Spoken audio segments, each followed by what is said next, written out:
بسم اللہ الرحمن الرحیم۔ رشتے اور تعلق نبھانا ایک فن ہے جس کے لیے دولت کی نہیں محض احساس کی ضرورت ہوتی ہے۔ جو نہیں ہے اس کے بارے میں سوچنے سے بہتر ہے جو ہے اس کو انجوائے کریں۔ جتنا آپ کے پاس ہے اگر آپ اس میں خوش ہیں تو سمجھ لیں کہ آپ کے پاس ضرورت کی ہر چیز موجود ہے۔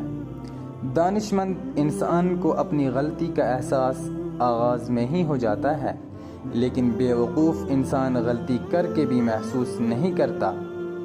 بعض اوقات ہم اپنی انا کی وجہ سے ایک دوسرے سے روٹھے رہتے ہیں، جبکہ ہمارے اندر کا انسان صلح چاہتا ہے۔ اپنی نیکی چھپانا آپ کی سوچ کا امتحان ہے اور دوسروں کے گناہ چھپانا آپ کے کردار کا امتحان ہے۔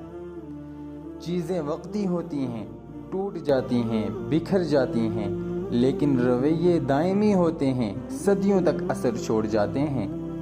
انسان کسی دوسرے کے لیے کچھ بھی نہیں کر سکتا سوائے اس کا حوصلہ بڑھانے کے۔ میں نے جتنے لوگوں کو ٹوٹتے دیکھا فقط اس لیے کہ رشتے اور دوستوں کے ہجوم میں کسی نے ان کو یہ نہیں کہا کہ حوصلہ کر، اللہ کرم کرے گا۔ یقین کریں بہت طاقت ہے اس ایک جملے میں۔ انسان بھی کتنا عجیب ہے، اگر لڑائی طاقتور سے ہو جائے تو فیصلہ اللہ پر چھوڑ دیتا ہے، اور اگر لڑائی کمزور سے ہو جائے تو فیصلہ خود ہی کر لیتا ہے۔ لوگوں نے اپنی بدتمیزی، بد اخلاقی اور جہالت کو چھپانے کے لیے بلڈ پریشر کو بدنام کر رکھا ہے۔ زندگی میں بہت سے لوگ ایسے بھی ہوتے ہیں جو وعدے نہیں کرتے مگر بہت کچھ نبھا جاتے ہیں، وہی آپ کے اپنے ہوتے ہیں۔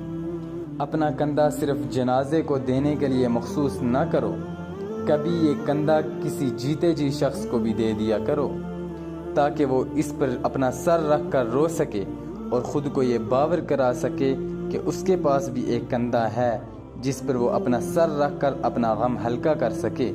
مرے ہوئے لوگوں کو کوئی نہ کوئی کندھا دے ہی دیتا ہے، لیکن زندہ لوگوں کو کندھا دینے والا ہی در حقیقت انسان کہلانے کا حقدار ہے۔